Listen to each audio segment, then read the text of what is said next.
লর্ডসের মোড়ে উচ্ছেদ অভিযান ঘিরে ধুন্ধুমার কাণ্ড। সরকারি জমিতে জবরদখল উচ্ছেদ করতে গিয়ে বিক্ষোভের মুখে পড়ল পুলিশ ও কলকাতা পুরসভার কর্মীরা। লর্ডসের মোড়ে সন্ধ্যা বাজারে তথ্য ও সংস্কৃতি দফতরের 29 কাঠা জমি রয়েছে।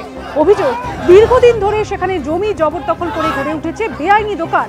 আর এদিন প্রিন্স আনভার শাহ রোডে সেই জমিতে গড়ে ওঠা দোকান উচ্ছেদ করতে বুলডোজার নিয়ে হাজির হয় যাদবপুর থানার পুলিশ ও কলকাতা পুরসভার কর্মীরা।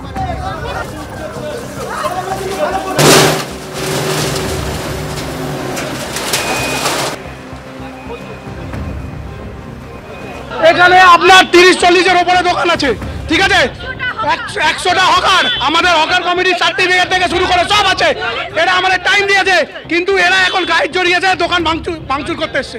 উপযুক্ত কোনো নোটিশ দেয়, টাউন প্ল্যানিং কমিটির নোটিশ দেয়, আমাদের সবাই বলেছে। পুলিশ গাইড জড়িয়ে দিয়ে আমাদের মারছে। কিছু ব্যবস্থা দিল না, আমরা তো বললাম একটু জায়গা দিয়ে দিন, আমরা তো করে খাবো, কোথায় যাবো এ বয়সে বলুন। আপনার 15-20 বছর সে, হ্যাঁ, সারাদিন আমি বলতে কুচু দিয়া হলো না, কুচু দিয়া হলো না, কুচু বের করেছি, কুচু ওখানে বসে গেছে, কি করবো। স্বচ্ছ ভোটার তালিকা দিয়ে ভোট করানো কমিশনের চ্যালেঞ্জ। তৃণমূলের চিহ্নিত বোমাবাজ পুলিশকে বাঁচানোর দায়িত্ব রাজ্যপালের। 26-এর ভোটে ক্ষমতায় আসার দাবিতে হুঙ্কার শ্রমিক ভট্টাচার্যের।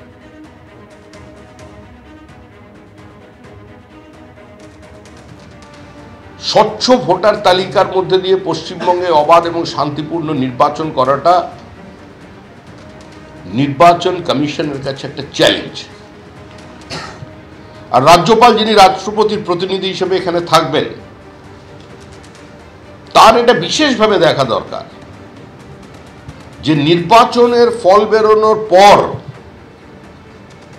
যাতে তৃণমূল কংগ্রেসের যারা চিহ্নিত বোমাবাজ আছেন বা যারা চিহ্নিত পুলিশ অফিসার আছেন, যারা প্রমাণ লোপের কাজ করছেন, সিভিক ভলেন্টিয়ার্সের যে অংশ আছেন,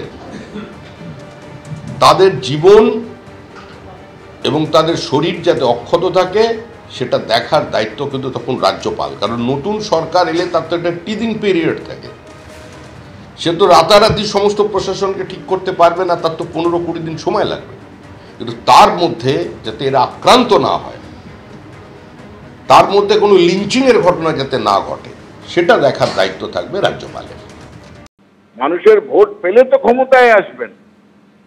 2021-এও তো অনেক তর্জন গর্জন করেছিলেন, উনি একটা কনস্টিটিউয়েন্সিতে দাঁড়িয়েছিলেন, সেখানে গোহারা হেরেছেন শ্রমিক ভট্টাচার্য। সামনের দিনে আরো খারাপ অবস্থা হবে সমগ্র বিজেপির। আর এখন তো বলছেন ক্ষমতায় আসার আগে রাজ্যপাল দেখবেন যে কিভাবে ক্ষমতা হস্তান্তর হয়। আর ইলেকশন কমিশনের কথা বলছেন, আরে ইলেকশন কমিশনের একটা ম্যানুয়াল আছে, সেটা কোনো দলকে দেখে হয় না। এইসব যে চিন্তা করছেন না ইলেকশন কমিশন আমাদের সঙ্গে আছে বলে শ্রমিক ভট্টাচার্য ভাবছেন যে ভোটার লিস্ট স্ক্যাম করে এদিক ওদিক করে হয়তো আমরা কিছু পেয়ে যেতে পারি, সে গুড়ে বালি।